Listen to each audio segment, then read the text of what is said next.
Fábio Sorge, Beca Surrada.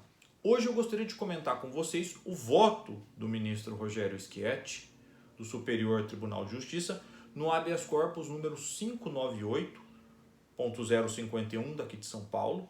Eu inclusive coloquei o voto do ministro no link aqui, né? Ele tem 57 laudas e vale a pena ler, é uma excelente aula aí de direito processual penal, em especial sobre a matéria de provas. Então o voto do ministro está lá, coloquei isso e resolvi comentar esse caso pela sua importância. Bom, esse habeas corpus foi impetrado pela Defensoria Pública aqui de São Paulo, porque o paciente ele foi condenado a pena de 1 ano e 8 meses de reclusão em regime inicial aberto, pela prática do crime de tráfico. Segundo narra a denúncia, no dia 17 de março, por volta das 6 horas, ele tinha em depósito e guardava para fins de tráfico 72 invólucros de maconha, pesando 109 gramas. Segundo teria sido apurado ainda na inicial acusatória,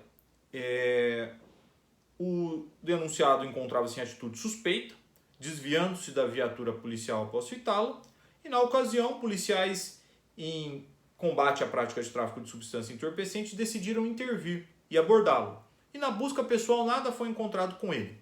Tentem parar esse detalhe. Entretanto, interpelado sob sua residência, informou estar próximo e franqueou a entrada dos policiais no local. No interior da residência, os policiais encontraram dentro do armário uma bolsa com 72 invólucros plásticos contendo maconha, ocasião em que ele admitiu a posse e a venda. E aí, a defensoria, até aqui render as homenagens à colega que atuou na primeira instância e também nos recursos nesse caso, a colega Fernanda Benjamin, defensora pública, que atua nas varas singulares aqui da capital, ela arguiu a nulidade dessa prova, né, por violação ao domicílio do acusado, e prova essa que diante disso se tornaria ilícita. O juiz manteve, né, afastou a preliminar. Segundo as palavras dele, não há prova nenhuma de que o acusado não autorizou a entrada dos policiais, sendo a palavra do acusado contra a palavra de 2 agentes públicos. Houve recurso de apelação dessa decisão, com o mesmo argumento da ilicitude da prova, e o Tribunal de Justiça também rechaçou esse argumento, alegando o seguinte, que a preliminar de nulidade da sentença, pela utilização de prova ilícita, não merece guarida. Cito os policiais, tanto em sede policial quanto em juízo, confirmaram que o apelante autorizou o ingresso, onde foram localizadas as drogas apreendidas, sendo que a negativa do apelante quanto a esse aspecto permaneceu escoteira nos autos. Portanto, não demonstraram os elementos concretos capazes de abalar a versão apresentada pelos policiais, que afasta a ilegalidade aventada pela defesa. Nesse sentido, cabe consignar que é pacífica a orientação jurisprudencial no sentido de conferir credibilidade aos depoimentos policiais, notadamente quando desconhece a pessoa do apelante, de sorte que não teriam qualquer interesse em condenação de pessoa inocente. Eu estou lendo esses trechos porque isso é o que normalmente se fala ou se coloca quando se trata dessa questão da violação de domicílio. Isso é o mais comum, é o mais corriqueiro, é o mais ordinário, né? Então, e aqui, né, há uma transferência perversa ao acusado de um ônus. Olha, o acusado está dizendo que não autorizou o ingresso, compete a ele provar. Prova essa que é dificílima de ser feito, né? O acusado, como é que ele vai comprovar que ele não autorizou o ingresso? Transfere-se o ônus da prova, numa construção tipicamente brasileira, para o acusado, afastando da acusação, que é quem tem que demonstrar isso. E esse voto é importante exatamente por restaurar esta questão. Quer dizer, não é crível, não é comum, é pouco usual que alguém, sabendo que tem drogas em sua residência, autorize ou avise os policiais para que lá adentrem. Vai contra qualquer regra de experiência, e todos sabem disso, né? Vai contra qualquer regra de experiência. Quem, tendo drogas na sua residência, vai dizer para os policiais, não, pode entrar, pode revistar. Vira quase motivo de piada, né? O indivíduo falou, não, vocês não acharam droga aqui comigo? Vamos lá na minha casa para o flagrante dar certo.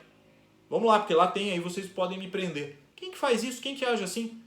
Isso é um reclamo ordinário, corriqueiro de quem atua na área criminal, né? Corriqueiro. Essa versão totalmente estapafúrdia ser reconhecida. E aí tem um outro aspecto, né? Que é a questão enfrentada no voto, né? O voto cita referencial do direito estadunidense, referencial do direito francês, espanhol, né? Cita até uma regra do Código de Processo Penal francês sobre isso, sobre o ingresso em domicílio. E aí o que acaba acontecendo? Como essa autorização não é documentada, vira uma carta branca para ingresso em residências, e em especial residências de pessoas pobres, os bairros humildes das comunidades, que acabam ficando totalmente desprotegidas. Essas pessoas não têm nenhum amparo. Aqui eu me lembro sempre daquela cena do Tropa de Elite 1, quem assistiu vai lembrar disso, em que o Capitão Nascimento já invade uma casa com vários guardas do Bob e pergunta: posso revistar sua casa, filho? Posso entrar aqui? Posso olhar? Não, senhor, pode. Que outra alternativa tem o acusado se não dizer isso? Né, o suspeito lá no filme. A cena é essencial porque capta bem essa situação. E aqui o voto cita algo também muito preocupante, que uma manifestação do ex-secretário Beltrame do Rio de Janeiro, dizendo que nas invasões do Complexo do Alemão, lá eles invadiram todas as casas, 30 mil casas, revistaram tudo lá, evidentemente sem mandato, e ali a queixa de moradores de furto, de violência, de agressão, se permitir esse tipo de coisa, né? Então aqui agiu muito bem o ministro ao delimitar regras à busca e apreensão e ao consentimento do morador, ao ter regras, determinando que isso seja efetivamente documentado, filmado, né, para que não tenhamos dúvidas sobre a ocorrência dessa autorização.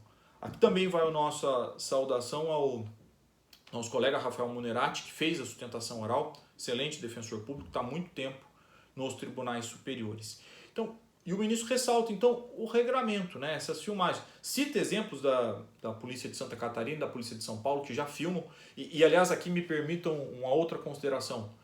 Custo a crer, não entendo por que as campanas também não são filmadas, né? Muitas vezes a gente lê em autos de prisão em flagrante tráfico que os policiais pararam ali, fizeram campana, observaram essa movimentação. Por que isso não é registrado? Por que isso não é colocado? Por que isso não é registrado? Por que isso não é trabalhado? Essa é uma pergunta que surge, né? Por que não gravar isso? Sempre me perguntei isso. Se eu fosse policial, investigador, se eu estou lá observando, vou fazer uma campana, estou lá observando o indivíduo levando e buscando droga, eu ia filmar. Falou, tá vendo? Foi para cá, foi para lá, foi para cá, foi para lá. Então, e é preciso, né? O voto fala nisso. Trazer esses novos elementos tecnológicos ao processo penal, né? Ao consentimento do morador, a campana ali que é feita, trazer isso para o processo penal, né? Passar dessa percepção de um processo penal medieval ainda baseado em testemunho. Então a decisão é muito boa, né? A gente sugere para quem atua, quem trabalha na área criminal, que reveja os seus casos em que há situações desse tipo que são comuns, para tentar aí fazer habeas corpus, fazer revisão criminal desses casos, para aplicar esse novo entendimento, né? Para acertar essas situações. Então a gente sugere que façam isso e a decisão é muito boa. E para terminar, eu vou citar o trecho que está no preâmbulo do voto do ministro Schietti, né? O homem mais pobre pode, em sua cabana, desafiar todas as forças da coroa. Pode ser frágil, seu telhado pode tremer, o vento pode soprar por ele, a tempestade pode entrar, a chuva pode entrar, mas o rei da Inglaterra não pode entrar. Mostra aqui a importância do respeito ao domicílio, em especial do domicílio da casa das pessoas mais pobres e mais humildes, que são rotineiramente vítimas desse tipo de violação. Esperamos então que essa regra, esse dado consentimento, seja efetivamente, o consentimento do morador seja documentado, esteja correto, para se permitir um processo penal que respeite mais as balizas constitucionais. E por fim fica os nossos parabéns ao Superior Tribunal de Justiça pela excelente decisão sobre o assunto. Agradeço a atenção de todos e espero revê-los em outros vídeos.